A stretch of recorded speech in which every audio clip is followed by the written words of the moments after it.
Bueno, muy buenos días a todas y todos, muy contentos de estar de nuevo en el ciclo de conferencias del Centro de Estudios China-México de la Facultad de Economía de la UNAM, que les recuerdo organizamos conjuntamente entre la doctora Yolanda Trápaga y yo. Vamos a tener un interesante semestre de conferencias. Yo los invito a revisar el portal del Sechimex, donde van a encontrar ahí las diversas conferencias del ciclo. Por diversas razones de agenda de los ponentes, vamos a tener ahora en marzo varias conferencias seguidas. Como ustedes saben, tratamos de que sean cada 2 semanas, pero vamos a tener en una semana al doctor Adalberto Noyola Robles, que es el director del CEM, del Centro de Estudios Mexicanos de la UNAM en Pekín.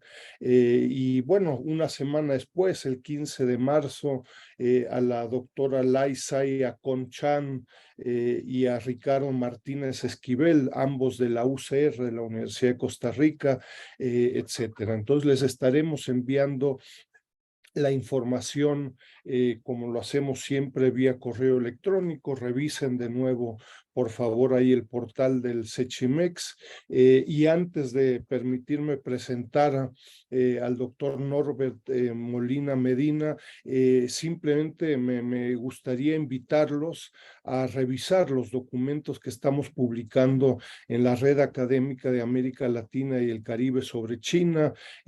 Acabamos de publicar en las últimas semanas los primeros 3 libros con docenas de autores de los primeros 3 ejes de la red, sobre economía, sobre relaciones internacionales y sobre recursos naturales, y falta un último documento, libro que se va a publicar en el transcurso del mes de marzo, sobre el último eje temático de historia, cultura y aprendizaje del chino y del español. Todos estos documentos, como siempre, están gratuitamente disponibles en el portal de la red, ¿no? El día de hoy, pues muy contentos de contar con el doctor Norbert Molina Medina. Yo les recuerdo, Norbert es profesor de la ULA, Universidad de Los Andes, perdón. Y en el área afroasiática en la Escuela de Historia, y es director del Centro de Estudios de Asia, de África y de Asia, el CEA, miembro también de la Asociación Venezolana de Estudios sobre China, miembro también de la Red ALC China, y bueno, cuenta con una larga trayectoria de publicaciones, cursos sobre el tema de Asia y particularmente sobre el tema de China, sobre el cual nos estará comentando de lo que nos parece 2 muy valiosas recientes publicaciones en cuanto a la relación de Venezuela con China, ¿no? Muchas gracias, Norbert, por estar con nosotros. Un querido abrazo desde México a Venezuela. Bien, muy buenos días para todos. ¿Se escucha, doctor Dussel? Perfecto, sí. Ok, bueno, muy buenas tardes a los que están conectados desde Venezuela. En estos momentos son las 12:07 ya del mediodía. Para nosotros es un inmenso honor poder participar en este importantísimo ciclo de conferencias. Agradecerle entonces, doctor Dussel, la invitación a usted y a todos los miembros de la red por hacerlo posible. De inmediato voy a compartir pantalla para hablarles un poco de lo que ha sido mi preocupación en los últimos 10 años en materia de investigación. Debo confesar que desde el año 2007-2008 me he dedicado a analizar un poco las relaciones de Venezuela con los países asiáticos, y esto de lo que les voy a hablar hoy particularmente es el resultado de 2 aportes recientes, como lleva el título, sobre las relaciones Venezuela-China, que forman parte, perdón, de mi tesis doctoral, que fue precisamente la historia de las relaciones diplomáticas entre Venezuela y China desde el año 1943 hasta el año 2018. En tal sentido, mi presentación de ahora mismo lleva por título Las relaciones Venezuela-China, dos aportes recientes, desmitificadores del discurso oficial. Y decimos desmitificadores, pues porque en el discurso oficial, tanto del Estado chino como del Estado venezolano, las relaciones datan del 24 de junio de 1974, pero nuestra investigación da cuenta o comprueba de que ese proceso no es así.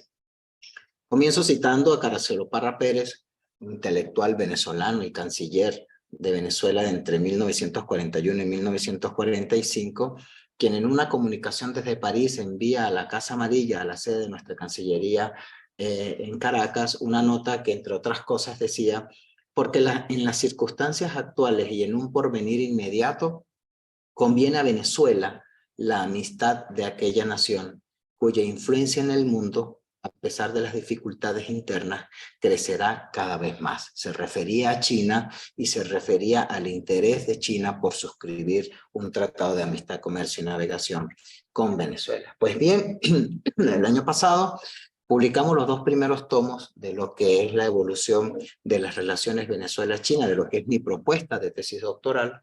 El primer tomo lleva por título Las relaciones Venezuela-China, 1943-1974. Le denomino los orígenes, es decir, cuándo surgen las relaciones de Venezuela con China.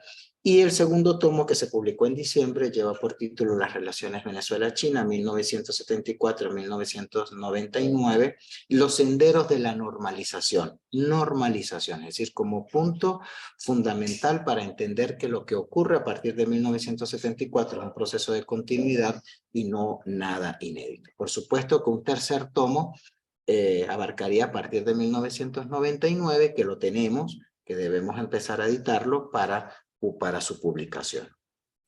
Antes de ello, hay un antecedente fundamental ampliamente desconocido en los círculos académicos venezolanos y por supuesto también chinos, que es la creación del Consulado General de Venezuela, de los Estados Unidos de Venezuela, como se llamaba para entonces, en la ciudad de Shanghái, un consulado que funcionó desde octubre de 1936 hasta julio de 1938, para el cual fue designado el poeta e intelectual caraqueño José Miguel Ferrer, quien permaneció en la ciudad china en estos 2 años, una primera iniciativa de carácter diplomático sin reciprocidad por parte de China, pero que da cuenta de esos iniciales lazos de amistad y de cooperación que ha habido entre nuestros dos países, un consulado que no pudo seguir funcionando toda vez que el tema de la guerra, la invasión japonesa a China, etcétera, hizo difícil la permanencia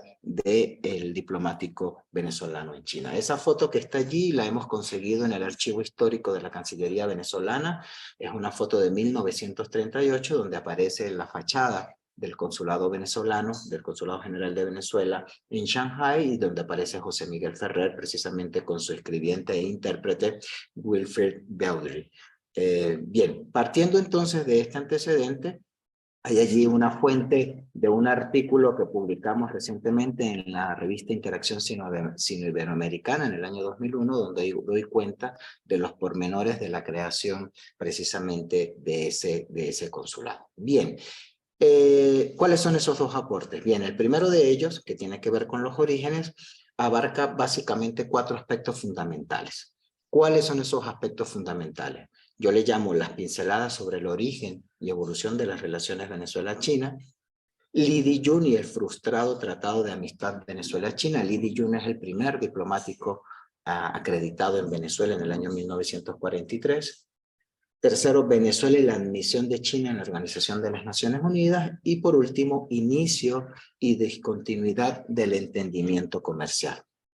En las pinceladas sobre el origen y evolución de las relaciones de Venezuela-China, lo primero que encontramos es cuándo comienzan, es decir, a partir de cuándo inician las relaciones. Pues, mi punto de vista, y en función de la documentación revisada, pudiéramos decir que este 13 de abril del año 2023 deberían estarse conmemorando 80 años de relaciones entre Venezuela y China.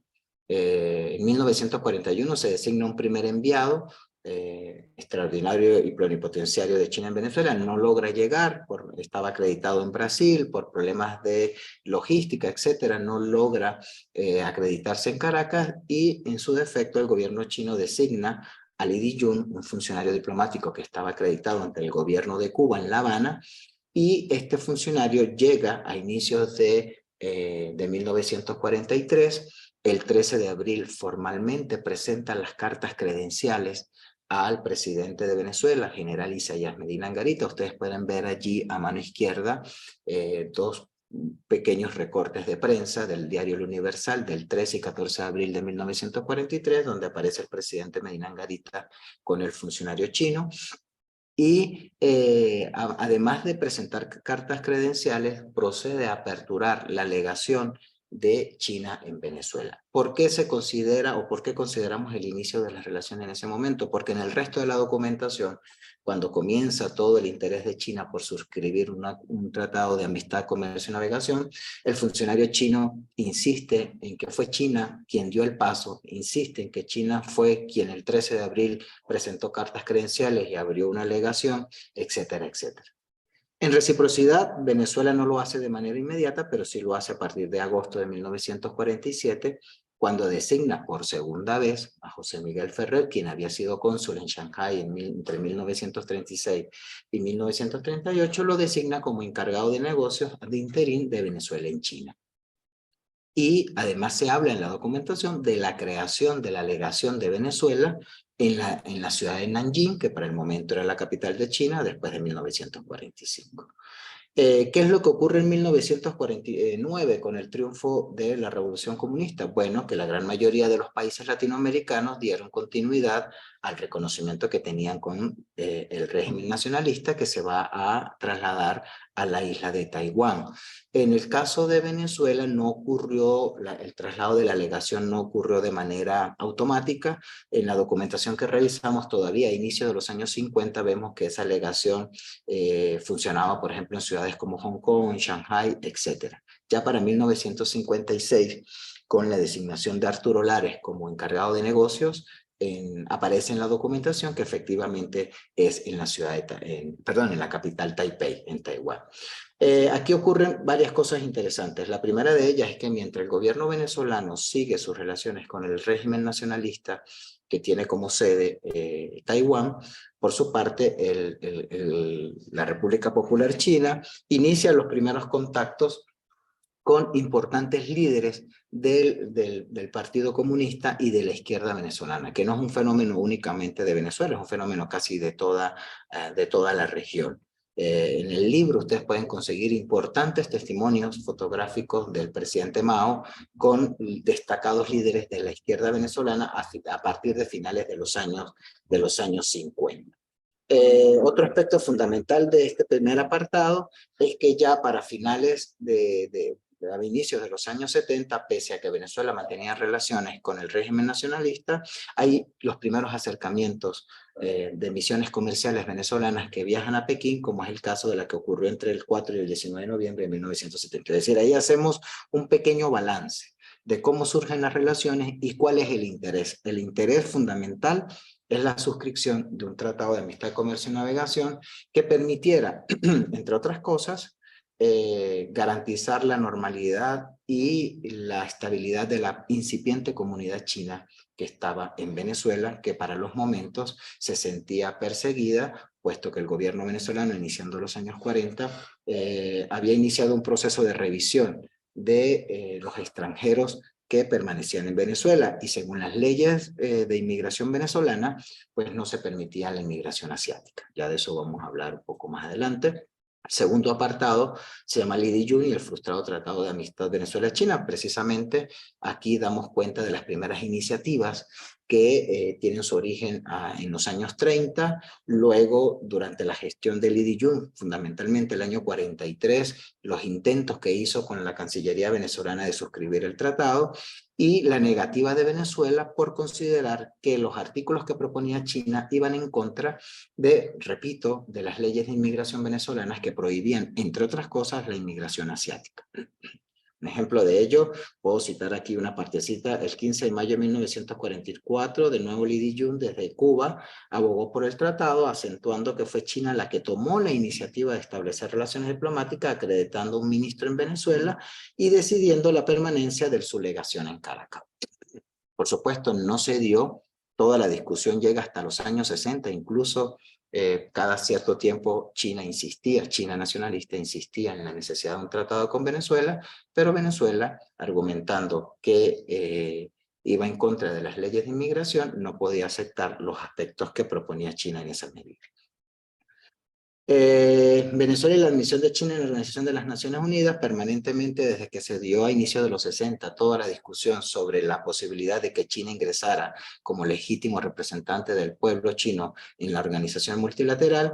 Venezuela mantuvo una posición en contra, en principio porque en los años 60 Venezuela está gobernada por el gobierno de Rómulo Betancourt y posteriormente por Raúl Leoni, cuando se impuso la llamada doctrina Betancourt, que no reconocía regímenes de fuerza y comunistas, por un lado, y por el otro porque Venezuela creía que China popular violaba los artículos 4 y 6 de la Carta de las Naciones Unidas, y en esa dirección se oponía o se opuso en las distintas propuestas de resolución que se dieron, que son analizadas en el texto, que proponían el ingreso de China. Además, argumentó el representante permanente que la agresión a Corea, la intervención en Vietnam, Laos y Tíbet, o la agresión a la India, país este último con el que Venezuela había iniciado relaciones en 1959, no aceptaba entonces que China fuera miembro de la organización. Más adelante,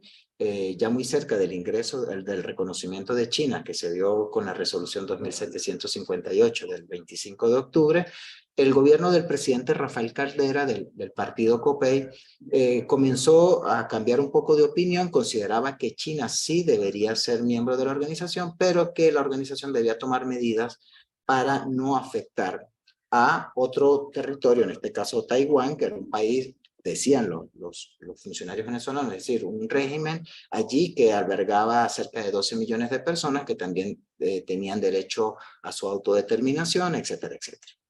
Importante acá, la documentación que revisamos de la Cancillería venezolana, por ejemplo, un informe de Hernán Calcurián Rojas, quien era encargado de negocios de Venezuela en Taiwán, quien en función de esta discusión, palabras más, palabras menos, dijo en una carta confidencial: el gobierno del generalísimo Jiang Jiechi o Chiang Kai-shek había sido autocrático, lleno de un cesarismo quizás utópico y ampliamente respaldado por los Estados Unidos. Sobre la República de China indicó que continuaba siendo un estado artificial, arco toral del neocolonialismo norteamericano, y conceptuó a la estructura gubernamental y legislativa como la antítesis del fundamento jurídico que ampara a los estados modernos. Es decir, Calcurián Rojas en ese amplio informe plantea que efectivamente era importante que se le diera el reconocimiento a China popular. Sin embargo, el día de la votación de esta resolución, en octubre del 71, Venezuela votó en contra del ingreso de la República Popular China, y en el texto nosotros dejamos allí los argumentos del representante venezolano por qué no estuvo de acuerdo. Sobre el tema comercial, es un comercio totalmente insignificante para la economía venezolana del momento, cuyos países con los cuales mantenía mayor relación comercial, básicamente Estados Unidos, países vecinos y de Europa, cerca del 98% de nuestro comercio, 96% de nuestro comercio era con estos países. Sin embargo, quisimos de alguna manera reflejar una incipiente actividad comercial que comienza por lo menos en 1937, como les digo, no representa ni el 1% de nuestro comercio, pero sí nos llama la atención que en las fuentes venezolanas aparecía por un lado el comercio de Venezuela con China, China continental, y por otro lado el comercio de Venezuela con Taiwán y la isla de Pescadores. Es como les digo, totalmente insignificante, pero que quise de alguna manera mostrarlos, básicamente importaciones de arroz y de algunas especies, según las fuentes consultadas, que dan cuenta de un intento de Venezuela por acercarse a este importante país asiático. Bien, antes de hablar del segundo aporte, Este libro viene acompañado además de fotografías de mucho valor histórico, de fuentes de pequeñas muestras de la prensa de la época y también de algunos apéndices, además del comercio, por ejemplo, una tabla de lo que fueron los representantes venezolanos en China y de los diplomáticos chinos en Venezuela, que nos permite de alguna manera reconstruir esa historia desconocida gracias al seguimiento que hicimos, por ejemplo, a las gacetas oficiales. Fue un trabajo, pero que nos permitió ofrecer este tipo de información. Bien, en el caso de el segundo tomo, al que yo le llamo Los Senderos de la Normalización, ya por ejemplo el profesor Daniel Oviedo de Argentina, bien, donde dice que las relaciones de Argentina con China no inician en el 72, sino que es un proceso de normalización porque no inicia algo que ya había comenzado. En este segundo tomo, entonces, ya luego del ingreso de China a las Naciones Unidas, luego del acercamiento China a Estados Unidos, comienza un proceso paulatino de normalización de las relaciones de los países latinoamericanos que rompen con Taiwán y normalizan con Pekín. ¿Cómo está conformado este trabajo? Bueno, básicamente 5 apartados: de vuelta a China continental, juntos en la cuestión de El Salvador, persistencia en el diálogo político, la dinámica económica comercial y un inédito intercambio cultural. Bien, de vuelta a China continental, ustedes pueden ver allí unas noticias a mano izquierda de la prensa venezolana de la época, cuando se inicia ese proceso de normalización. En este apartado damos cuenta de cuáles fueron, digamos, las pautas o los mecanismos de funcionamiento para las nuevas embajadas que iban a funcionar en Pekín y en Caracas, el número de funcionarios, el número de agregados militares, etcétera. Damos cuenta de una dinámica muy importante que va a comenzar sobre todo a inicios de los años 80, de visitas de altos funcionarios a Venezuela, chinos y viceversa.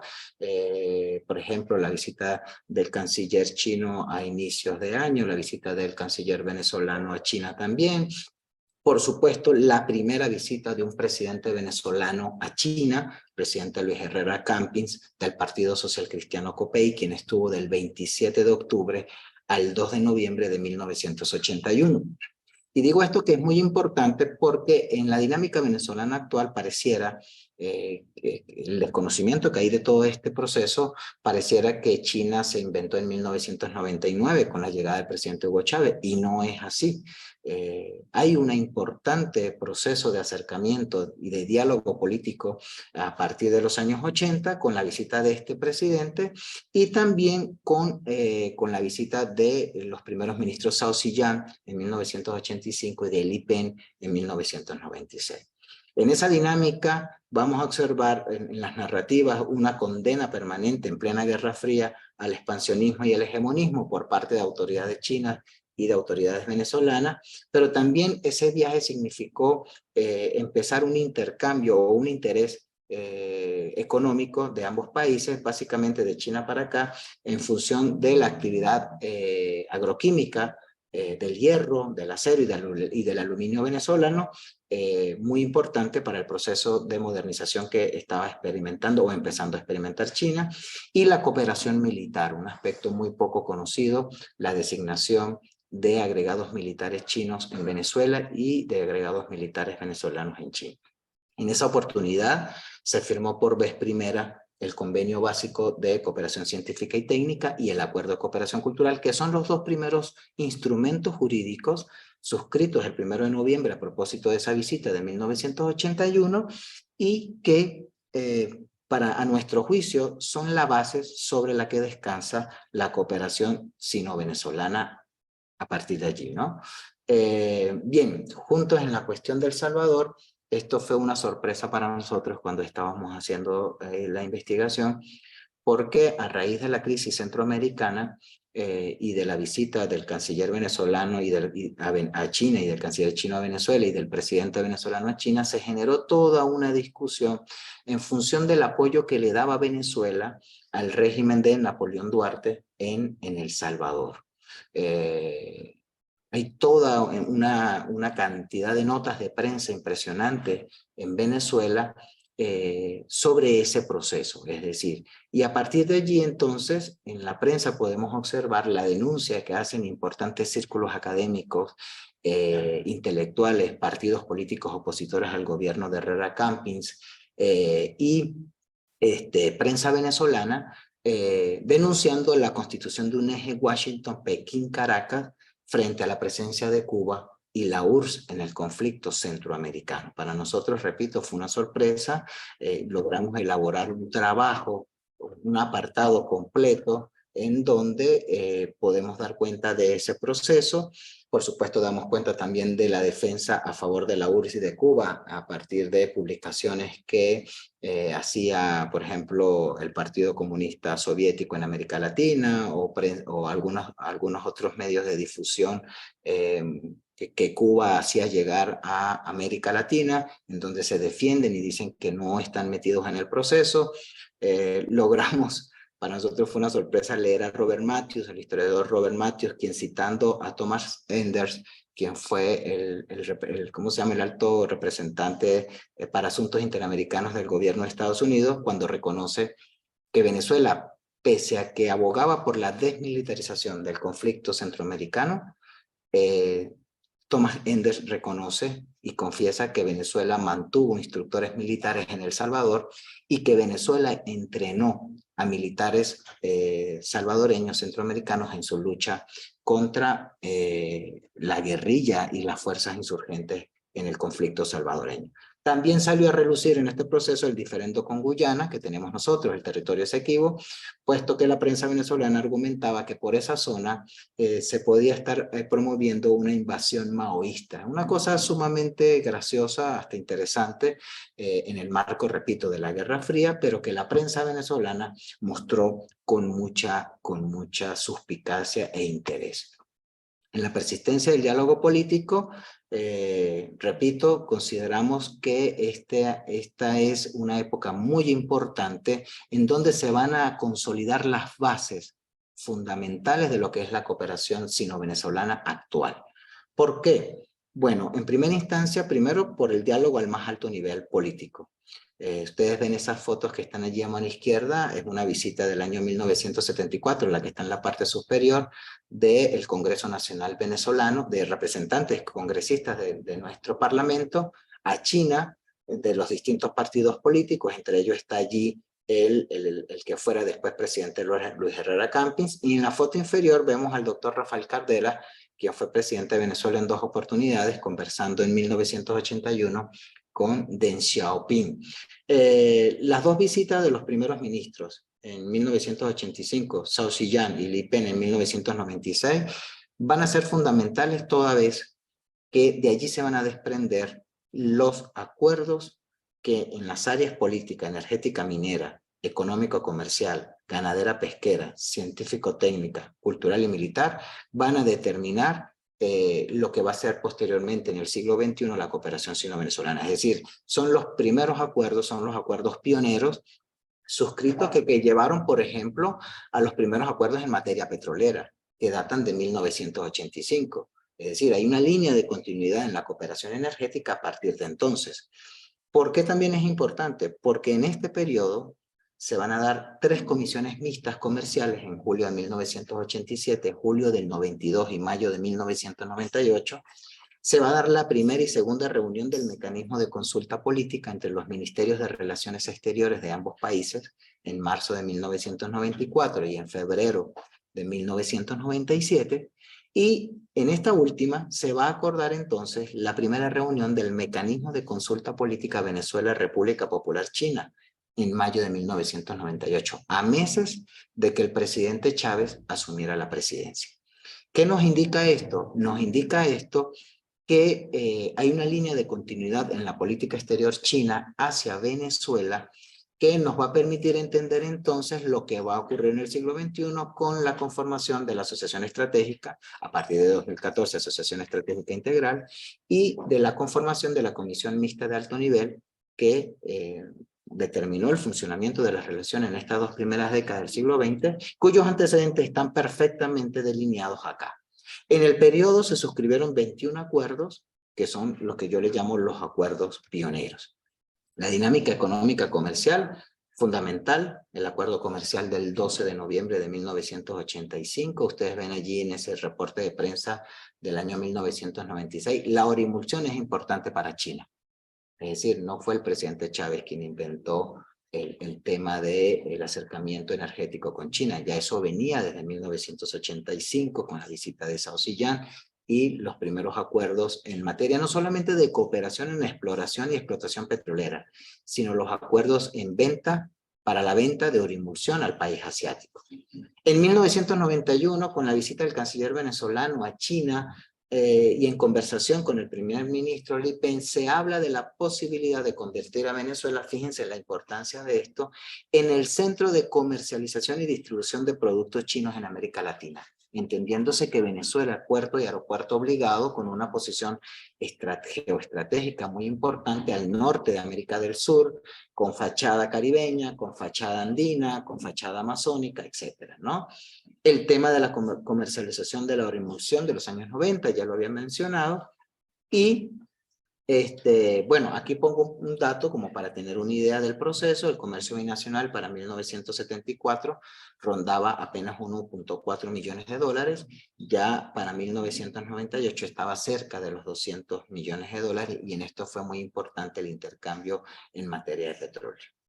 Cito, en 1998, las importaciones venezolanas provenientes de Asia representaban el 9.3%, siendo nuestro principal socio Japón, casi el 50%, mientras que China significó un 2.1%. Todavía era un comercio prácticamente significante. Para el caso de las exportaciones, apenas un 1.6% tuvieron como destino los países asiáticos, siendo igualmente Japón el mayor receptor, con 75, casi 76%, con apenas un 0.4% de la actividad registrada correspondiente a China.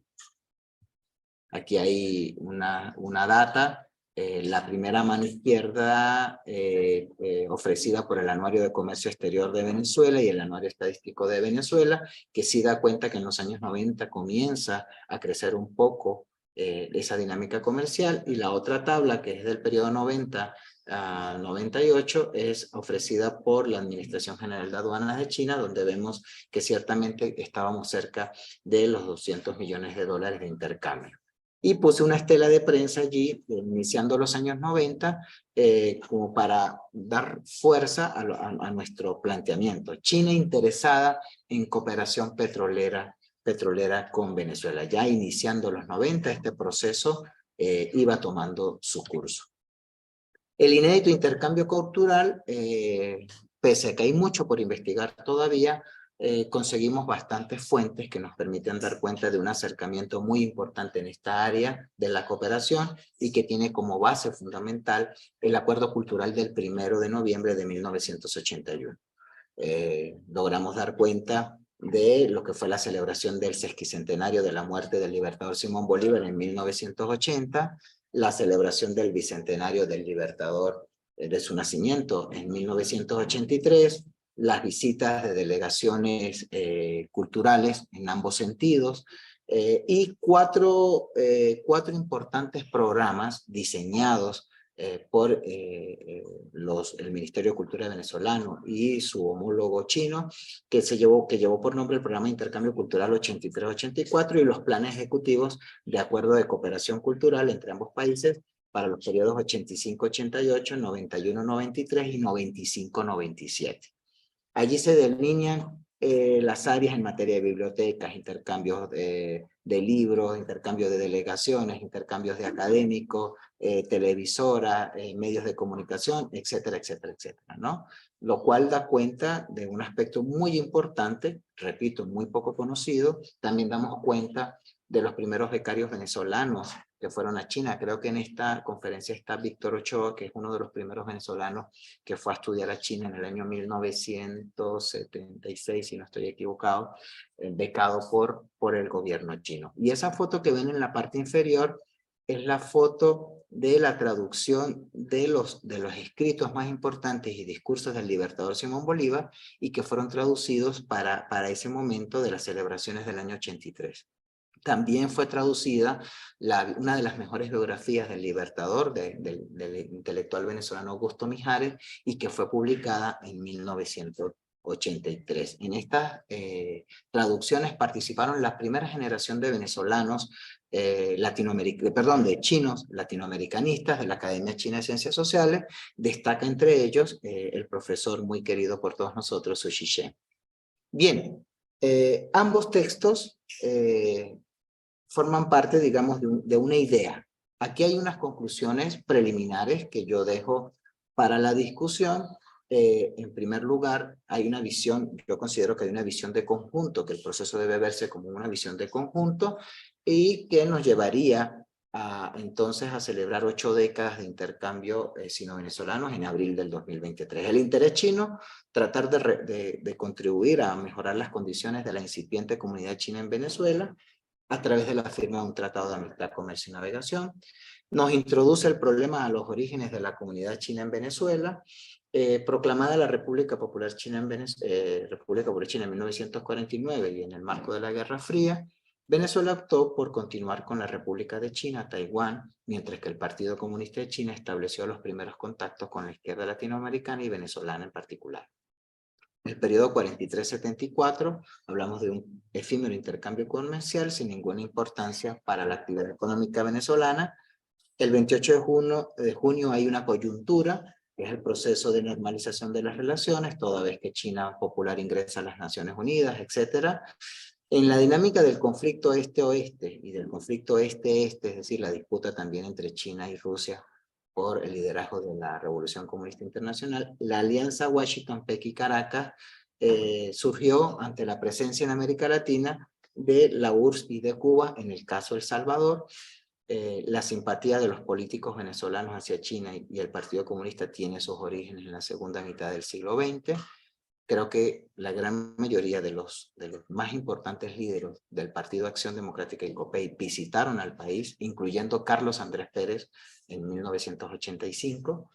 El periodo 74-99 encontramos la génesis de la cooperación entre ambos países en materia energética, petroquímica, minera, científica, tecnológica, comercial, agrícola, ganadera y pesquera, y deportiva y cultural.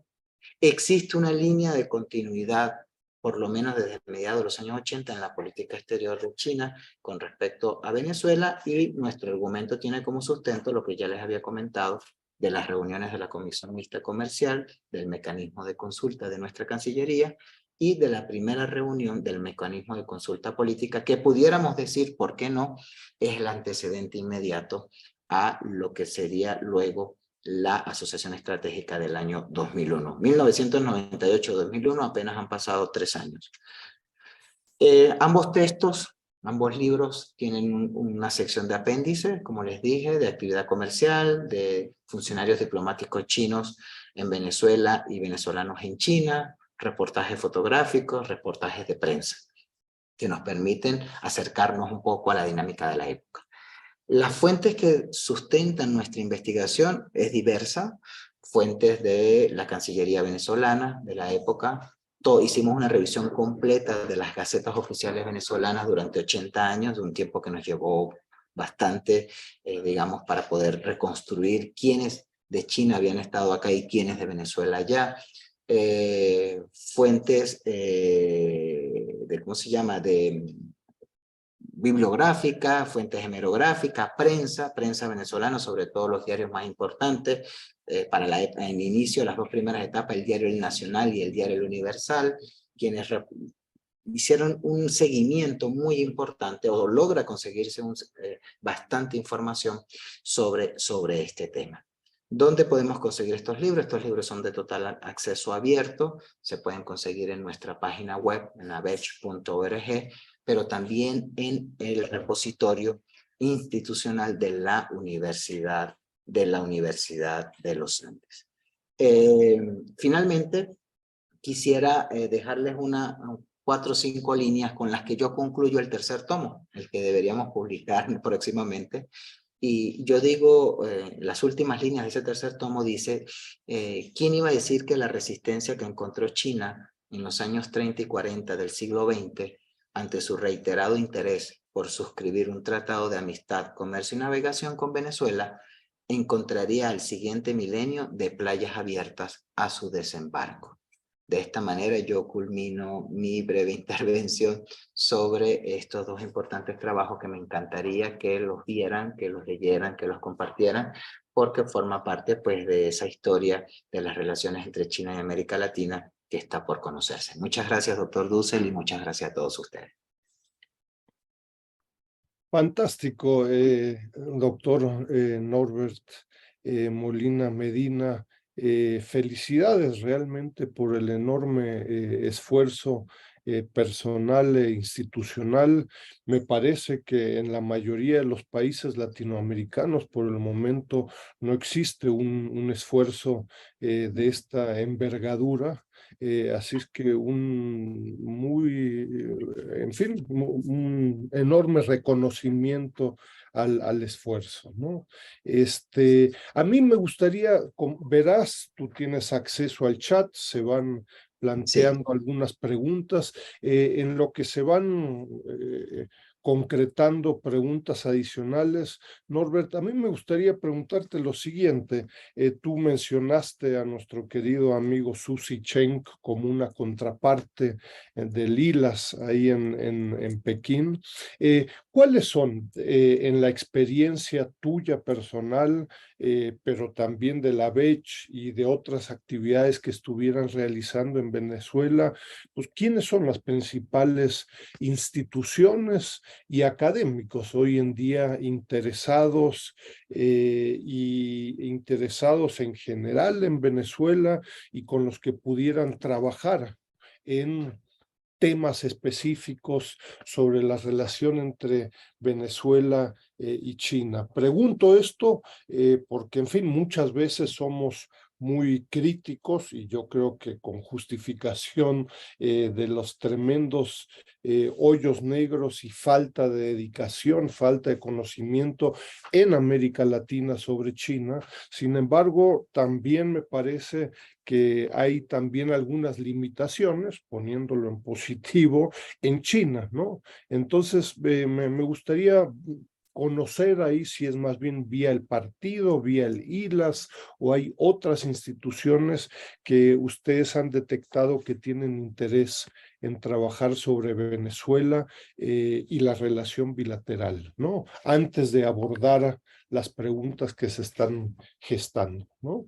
Sí, muchas gracias. Efectivamente, en el caso venezolano, el único centro de estudios en estudios afroasiáticos, digamos, del país hasta hace muy poco era el nuestro, el Centro de Estudios de África y Asia, quien durante casi 30 años ha cultivado relaciones de amistad y cooperación con distintas instituciones en China, como el ILA, por ejemplo, la Universidad de Asuntos Extranjeros de Pekín, y otras instituciones en la Universidad de Shanghai, en casos específicos, gracias al esfuerzo que hizo en ese momento su director, el profesor Hernán Lucena, y los otros colegas que fueron pioneros en la fundación del Centro de Estudio en 1995, como el doctor Ismael Sega, el profesor Elías Capriles, el doctor Franz Lee, ya prácticamente todos jubilados, menos el profesor Hernán Lucena, quienes se esforzaron por intentar crear lazos de amistad y cooperación con distintas instituciones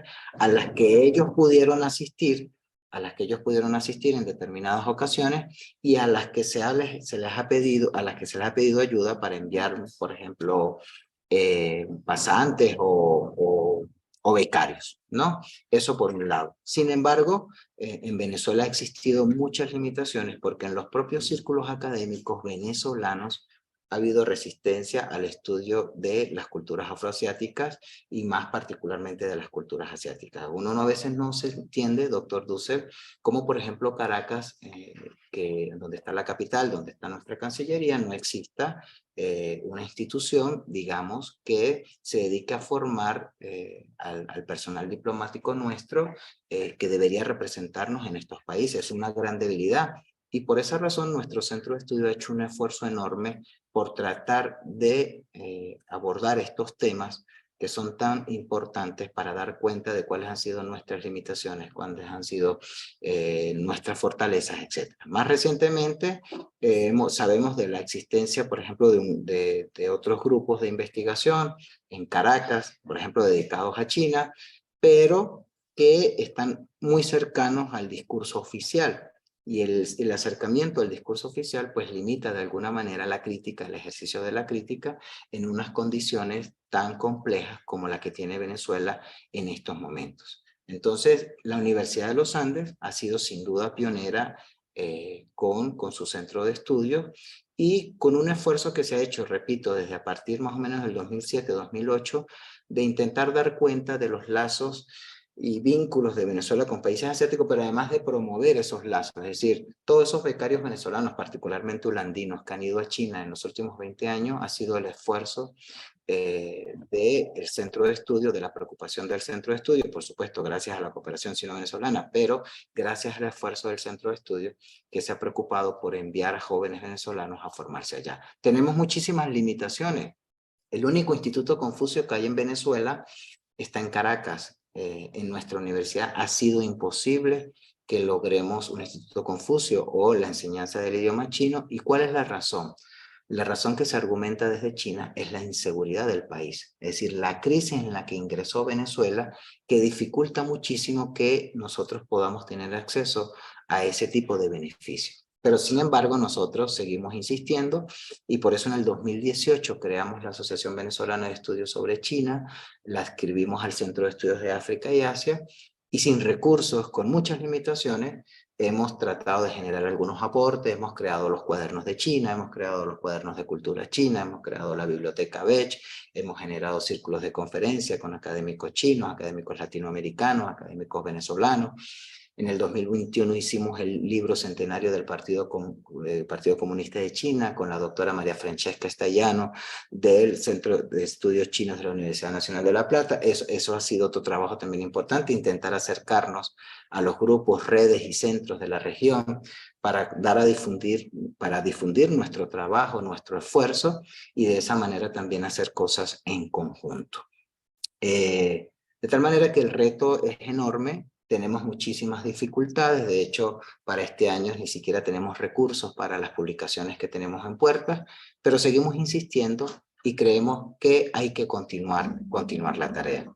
No sé si le respondo al doctor Dussel la pregunta, pero seguimos insistiendo y creemos que estos aportes pueden ser el inicio para que otras personas también se interesen. Nuestras escuelas de estudios internacionales, para que no se me olvide, doctor Dussel, e incluso nuestras escuelas de economía se niegan a estudiar Asia y se niegan a estudiar países como China, países como la India, países como Vietnam. La propia dinámica política del país ha hecho que las personas piensen, o no sé, que algunos académicos conservadores consideren que no es necesario. ¿Cómo no va a ser necesario estudiar la segunda economía del mundo? ¿Cómo no va a ser necesario estudiar a un país y un proceso de reforma y apertura como el que yo dicto en mi seminario en la Escuela de Historia? Sí, Asia es el siglo XXI mismo, pero hemos tenido que enfrentar esas limitaciones que no nos da vergüenza confesarlas porque eso forma parte también de lo que son los círculos académicos en nuestro país. Paso a algunas preguntas que están acá. Dice Jorge Muchas Ribeiro. gracias, Con Norbert. mucho gusto. No hay vergüenzas acá, sino que puras realidades. Así es Puras realidades. Imagínate, ¿no? tenemos, doctor Dussel, para que tengas una idea, tenemos creo que 5 libros para publicar este año y la Universidad Venezolana no tiene recursos. El Estado venezolano se empeña en ahogar presupuestariamente a las universidades. No hemos logrado, ¿cómo se llama?, conseguir por otro lado, pero ya veremos de dónde sacamos esos libros, porque creemos que hay que seguir haciendo el trabajo. Me gustaría preguntarle a Norbert sobre cómo el ascenso de Deng Xiaoping al centro del poder estatal en China cambió la relación entre Venezuela y China, considerando la transformación de la política exterior china y el marco político interno venezolano en este periodo de la década de los 80. Sí, claro. De hecho, decía que ese interés por la energía y los recursos venezolanos no se puede entender si no lo hacemos en la necesidad que va a tener China de materias primas y de mercados a partir de ese proceso tan importante de reforma y apertura que comienza a finales de los años 70, pero que con más fuerza en los años 90. China comienza a ver a Venezuela, sabe que Venezuela tiene recursos naturales, y de allí entonces esos acuerdos pioneros del año 1985 con la visita de Zhao Ziyang. ¿Cómo se relaciona el intercambio lingüístico y cultural a su juicio entre ambos países con la profundización de las relaciones económicas y diplomáticas entre ambos, considerando a China como una pieza estratégica de Venezuela en su conflictiva relación? Mira, te pudieras reír, yo sé que quizás me voy a salir un poco de lo que estamos hablando, pero el presidente Maduro, cuando nombró embajador a Iván Serpa en cadena nacional, creo, dijo: he decidido nombrar a fulano de tal como embajador porque se está leyendo un libro sobre China. Imagínense la irresponsabilidad de un país que nombra a una persona que no está preparada para asumir tamaña responsabilidad, siendo Venezuela nuestro segundo socio comercial para el momento que lo hizo. ¿Cómo negocia Venezuela, aunque nos estamos saliendo del periodo, pero cómo negocia Venezuela con un gigante como China, fiel a su tradición confuciana, con una burocracia formada en las mejores universidades del mundo, con el envío de funcionarios diplomáticos venezolanos que no están formados en el área? El actual embajador de Venezuela en China, por ejemplo, es un militar, etcétera, etcétera. Es decir, nosotros tenemos una desventaja enorme a la hora de negociar no solamente con China, sino con cualquier país del mundo. No hay una escuela diplomática fortalecida que permita que nosotros podamos estar preparados para ese proceso, ¿no? Ese es mi punto de vista, ¿no? Hubo profundización de las relaciones Venezuela-China durante los gobiernos bolivarianos del comandante Chávez, ahora Maduro. Bueno, sí, no quisiera salirme del tema de los primeros dos. Por supuesto, las relaciones Venezuela-China de los últimos 20 años ha sido enorme, un experimento nunca antes visto en relación de Venezuela con país asiático alguno, con unos síntomas enormes también de enfriamiento desde el 2018, ese es mi punto de vista, a raíz de, bueno, del cese de los préstamos, del incumplimiento de deuda, etcétera, etcétera, pero no me gustaría extenderme, digamos, sobre un tema del cual no hablé en estos momentos. ¿Se tiene información respecto a las empresas chinas que han logrado posicionar en Venezuela? Bueno, sí, sí la hay en el tercer tomo que en algún momento voy a publicar y que seguramente el doctor Dussel también me va a invitar para que hablemos de las relaciones Venezuela-China, que es el periodo más extenso. Ese capítulo creo que tiene 350 páginas de mi tesis doctoral. Estamos hablando de 854 páginas que significó mi tesis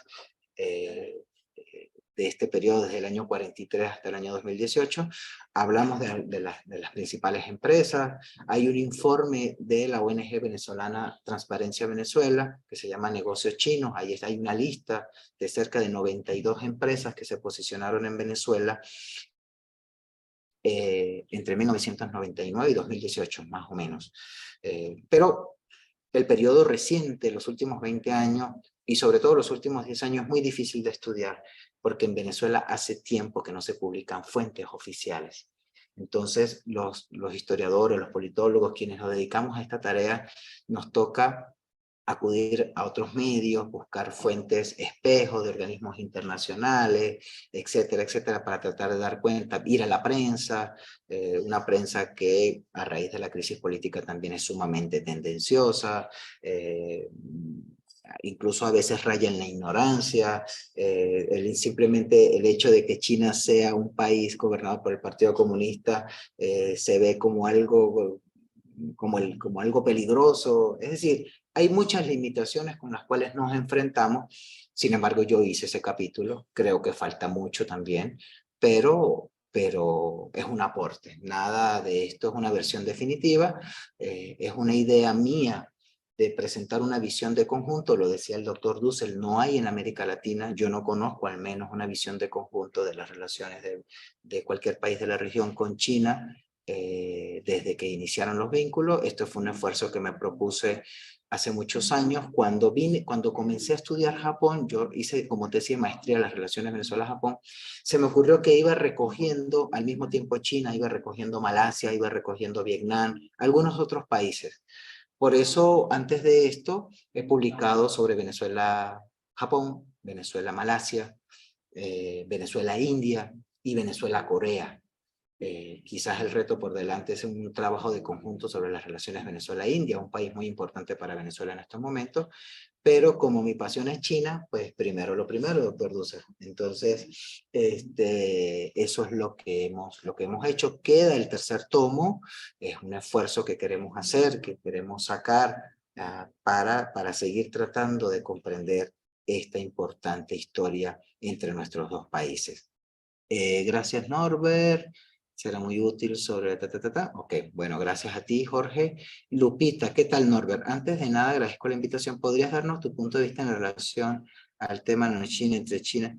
Bueno, preferiría no hablar de lo que no traje para ustedes hoy por respeto a los demás oyentes. Sí quisiera invitarlos, doctor Dussel y demás asistentes, a esta extraordinaria actividad, a revisar nuestra página web, abech.org, a ver nuestras redes.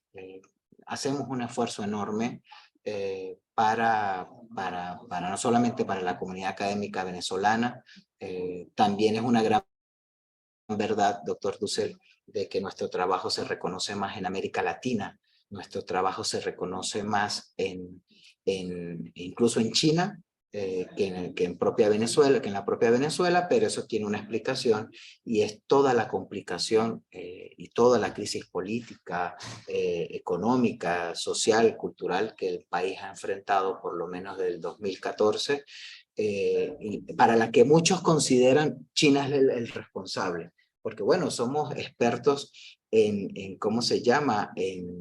Somos expertos en buscar culpables, ¿no? En buscar culpables.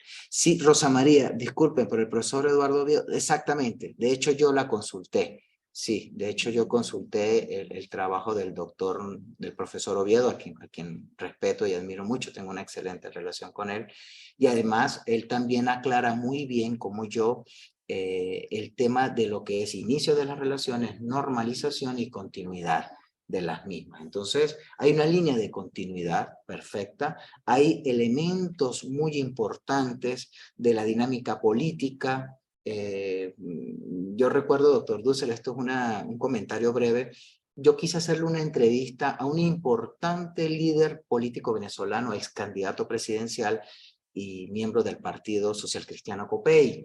Y él aceptó la entrevista. Era sobre la intromisión de Venezuela en el conflicto de El Salvador y cómo Venezuela fue capaz incluso de llevar instructores militares a El Salvador, de toda esta dinámica y de toda esta alianza ¿cómo se llama? Con China y los Estados Unidos en contra de la presencia de la URSS y Cuba en el conflicto centroamericano.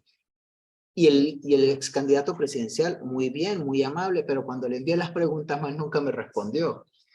Y el asunto es, ¿por qué no me quiso responder? Porque en la actualidad venezolana, a un líder del Partido Social Cristiano COPEI no le interesa que se conozca que fue el Partido Social Cristiano COPEI el que inició toda una dinámica de amistad y de intercambio con el Partido Comunista. En la prensa eso es extraordinario lo que uno se consigue. La condena a los hegemonismos, muy similar al discurso del chavismo, el discurso del Partido Social Cristiano COPEI, la condena al hegemonismo, la condena al imperialismo, etcétera, etcétera. Y por esa razón el ex candidato presidencial me dejó con la entrevista en su correo, nunca me respondió, luego me volví a comunicar con él y me dijo que estaba muy ocupado después que él me había confirmado que me iba a responder la entrevista. Entonces forma parte de la dinámica. No busco con ello, mis estimados amigos, no busco con ello establecer culpables, es decir, que no fue el chavismo, sino la anterior dinámica política venezolana la que estableció lazos de intercambios con el Partido Comunista Chino, no, pero sí darle darle el justo tratamiento al proceso de las relaciones Venezuela-China bueno, pues que incorpora, que incluye a unos políticos venezolanos, primero de la izquierda radical en los años 50 y 60, y luego de la democracia venezolana, que veían en China o que construyeron con China una simpatía enorme.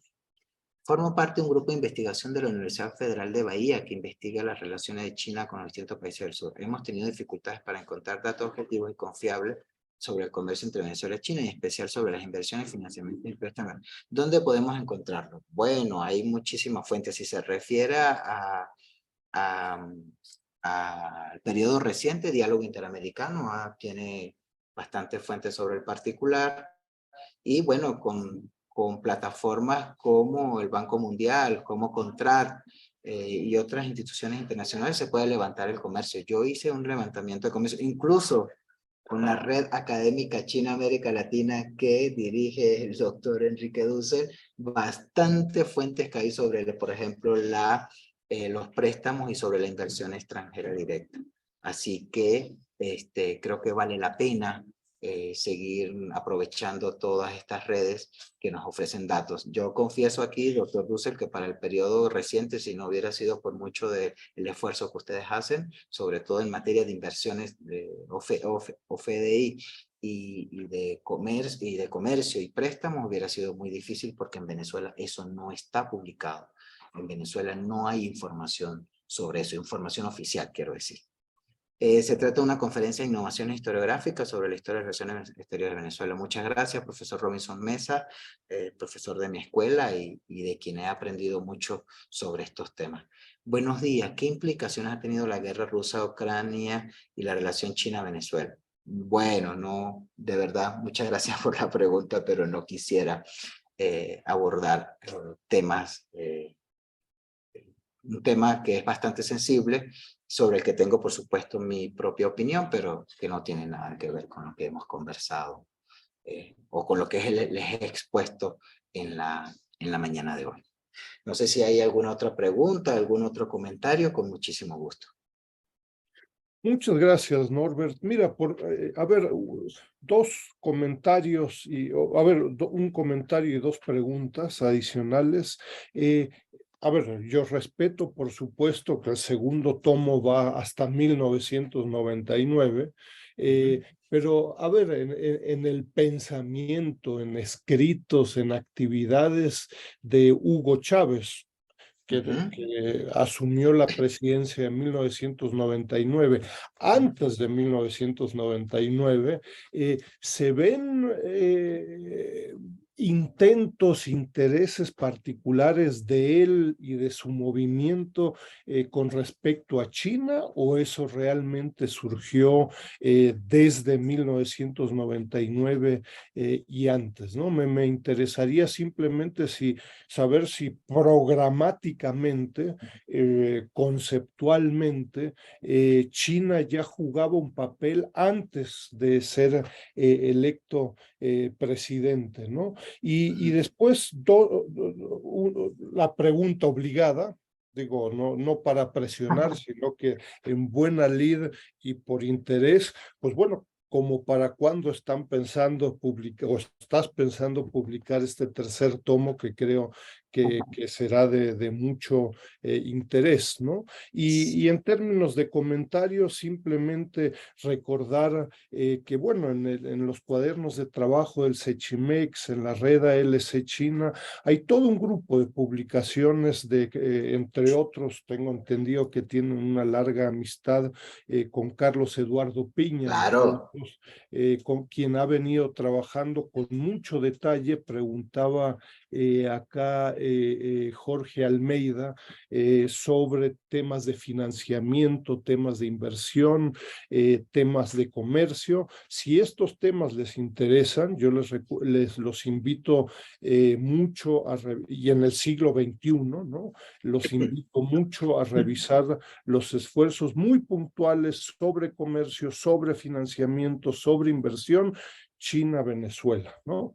Pero bueno, ahí están estas dos preguntas sobre Chávez, y el tercer tomo, ¿para cuándo? Ojalá pudieras comentarlo. Sí, doctor Dussel, la primera pregunta. Chávez no inventa China, no es Chávez quien inventa China, es que él digamos, los arquitectos de la política exterior cuando Chávez llega al poder son los mismos que venían del periodo anterior. Actores claves como el embajador Jorge Valero y actores claves como el embajador Roy Chatterton, que eran diplomáticos de carrera que trabajaban para la Cancillería, que además uno los ve en fotos en este periodo del 74 al 99 con las visitas de altos funcionarios chinos a Venezuela, los que preparan de alguna manera lo que van a ser los objetivos de la política exterior venezolana a partir de 1999. No es casual que el presidente Chávez en octubre de 1999 hace su primera gira presidencial por Asia, pero no era un asunto inédito, es decir, ya en los últimos años del gobierno del presidente Caldera, de manera reiterada, el canciller y otros altos funcionarios habían ido a países asiáticos buscando ¿qué? Pues buscando préstamos para paliar las eternas crisis venezolana, crisis de la dinámica económica propia de un país monoproductor. Yo publiqué un trabajo hace tiempo que se llama La política exterior de la Revolución Bolivariana, donde yo digo que precisamente son estos actores los que le van a diseñar a Hugo Chávez la política exterior hacia el continente asiático. Es decir, Chávez se convence de que Asia es un polo importante de desarrollo y de posibilidades de préstamos, de financiamiento, pero también de posibilidades de diversificar los mercados petroleros. Hasta entonces se creía que era imposible llevar petróleo venezolano a Asia porque era muy extenso, era mucho más fácil llevar a Estados Unidos y a Europa. Entonces el presidente Chávez se convence de que Asia es una, ¿cómo se llama? Un área importante para intentar buscar soluciones a la crisis que está enfrentando Venezuela. ¿Que hay otros factores que influyen? Sí. ¿Y cuáles son esos factores que influyen? Bueno, el golpe de Estado del 2001, la crisis del 2002, y eso en un ejercicio de realpolitik hace que Venezuela, el gobierno de Chávez, se distancie de los Estados Unidos y promueva más el acercamiento con China. Eso es un aspecto clave. Y el segundo, en esa misma reestructuración de la Cancillería venezolana, la creación en el año 2005 del Viceministerio para Asia, Medio Oriente y Oceanía es fundamental. Es decir, hay una reestructuración de nuestra Cancillería y se crea el Viceministerio para Asia, Medio Oriente y Oceanía, y ese es el órgano, digamos, rector de la política exterior venezolana, que está muy bien delineado, doctor Dussel, en todos los planes de desarrollo económico, de desarrollo económico y social de Venezuela, de Chávez para acá. China aparece con nombre y apellido, es decir, fortalecer las relaciones con la República Popular China, dinamizar los mecanismos de financiamiento, fortalecer el intercambio energético, etcétera, etcétera. Eso está en mi tercer tomo, esperando. De tal manera que hay una línea de continuidad. ¿Y por qué hay una línea de continuidad? Perfectamente. ¿Quiénes participaron en esas tres reuniones de la Comisión Mixta Comercial? ¿Quiénes participaron en las 2 reuniones del mecanismo de consulta política Venezuela, de las cancillerías venezolanas y China? ¿Y quiénes participan en la primera reunión de alto nivel político Venezuela-China de 1998, antes de ser presidente Chávez? Pues los mismos actores que Chávez va a nombrar en puestos clave. Quien va a dirigir la gira presidencial de Chávez por Asia es Jorge Valero. Jorge Valero era funcionario de la Cancillería y actor fundamental de estas iniciativas que se llevaron a cabo en los 80 y en los 90. Entonces, allí no hay pele. No es que en 1999 iniciamos una etapa nueva desde cero. No, hay unos vasos comunicantes muy claros, muy bien definidos. La segunda pregunta era sobre para cuándo se va a publicar el libro. La verdad verdadera, hay un pequeño trabajo sobre las relaciones culturales Venezuela-China, está ese tercer tomo.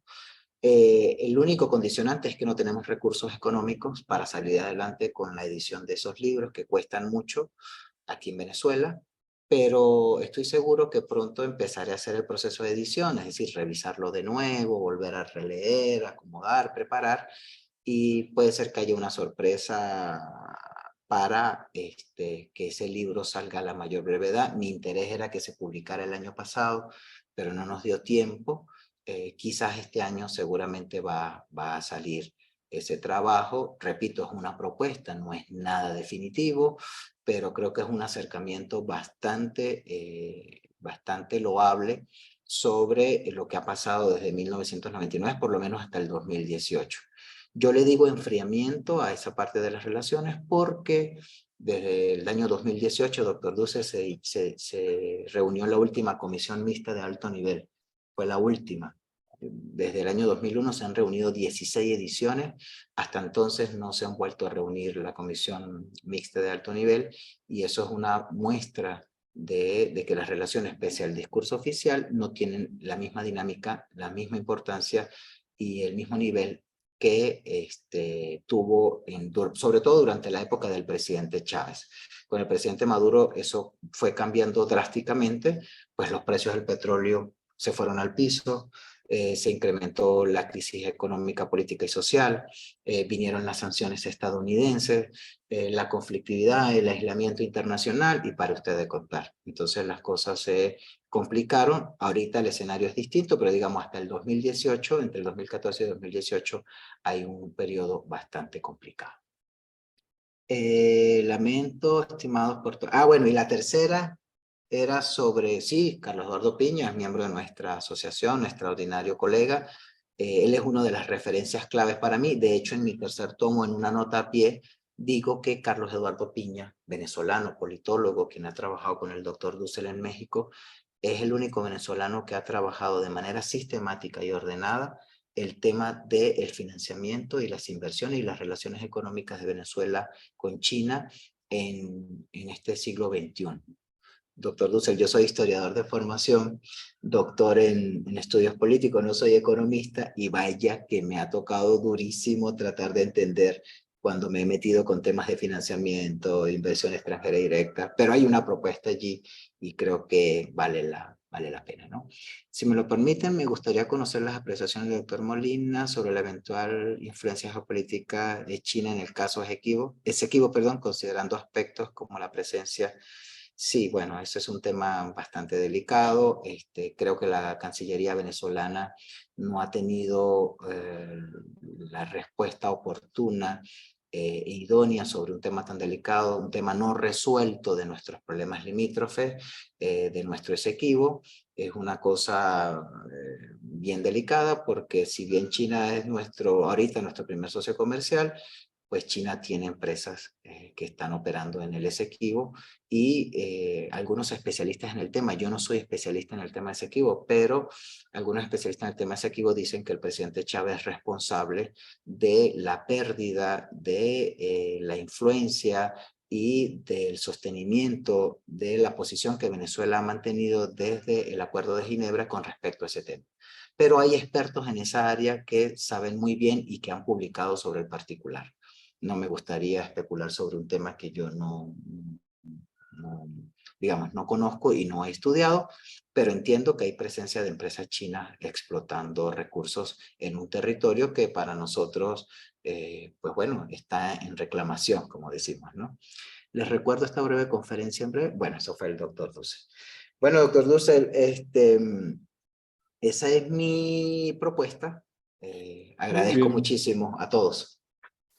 No, muchas gracias, Norbert. De nuevo, mis sinceras felicidades por el enorme esfuerzo, y entiendo que la publicación del tercer tomo no solo depende de ti, ojalá y fuera el Ojalá caso. fuera así. Pero una muy valiosa contribución para todos los que nos están siguiendo. Pues bueno, los 2 tomos están disponibles gratuitamente y públicamente en el Centro de Estudios de África y Asia de la Universidad de los Andes, ¿no? Entonces, en fin, pues hay que consultarlo, hay que leerlo, hay que revisarlo, hay que criticarlo, pero enterarse, ¿no? Y bueno, muchas gracias, Norbert, por tu tiempo. Y bueno, muchas de las preguntas que te imaginarás, pues bueno, muy interesadas en el 2023. pero veamos los valiosos antecedentes que estás generando, ¿no? Sí, sí. Te mando un querido abrazo. No sé si quisieras plantear algo adicional antes de culminar la conferencia. Sí, solo dos cosas. La primera, bueno, mi propuesta de tesis doctoral no, yo lo he conversado incluso con diplomáticos chinos acreditados en Venezuela. Mi propuesta no es hacer cambiar la opinión del discurso oficial sino-venezolano. Mi propuesta es demostrar que hay que hay una historia enorme por leer sobre los lazos de Venezuela y China que por lo menos ya sobrepasan los 80 años. Y digo que sobrepasan los 80 años porque el consulado fue creado en 1936 y porque el interés por suscribir un tratado de amistad data de los años 30. Eso primero para mí es fundamental porque creo que hay una historia por contar. Ayer iba a un sitio y me consigo un vigilante y él ve unas letras chinas en mi camisa y me dice, ¿qué significa eso? Yo le respondo tal, me dice, yo soy fulano de tal Chan. Yo le digo, Chan, y me dice, sí, mi abuelo era chino y llegó al oriente del país en tal momento. Bueno, yo no terminé no yendo donde tenía que ir, nos pusimos a hablar como una hora porque quería saber si podía acceder a fuentes de la comunidad china que llegó hace muchos años a Venezuela. Eso fue una cosa muy grata el día de ayer. Y lo segundo, agradecerle, doctor Dussel, a usted, a todos los miembros de la Red Académica China América Latina, al Centro de Estudios China-México de la Universidad Nacional Autónoma de México, que es una institución muy prestigiosa de la región, por dar a conocer el esfuerzo de la Asociación Venezolana de Estudios sobre China, del Centro de Estudios de África y Asia en la Universidad de los Andes, en el occidente del país, que hacemos con mucho cariño para seguir generando aportes para la comunidad académica nacional e internacional interesada en estos temas. Eso era lo que quería decir finalmente. Fantástico, muchas gracias. De nuevo, la conferencia va a estar disponible en muy breve en el portal del Sechimex. Si nos lo permite el doctor, también su presentación, y son simplemente puntos de referencia para el futuro, ¿no? Gracias, ¿no? Y un querido abrazo a Venezuela. Gracias. Hasta luego. Buen día, hasta luego.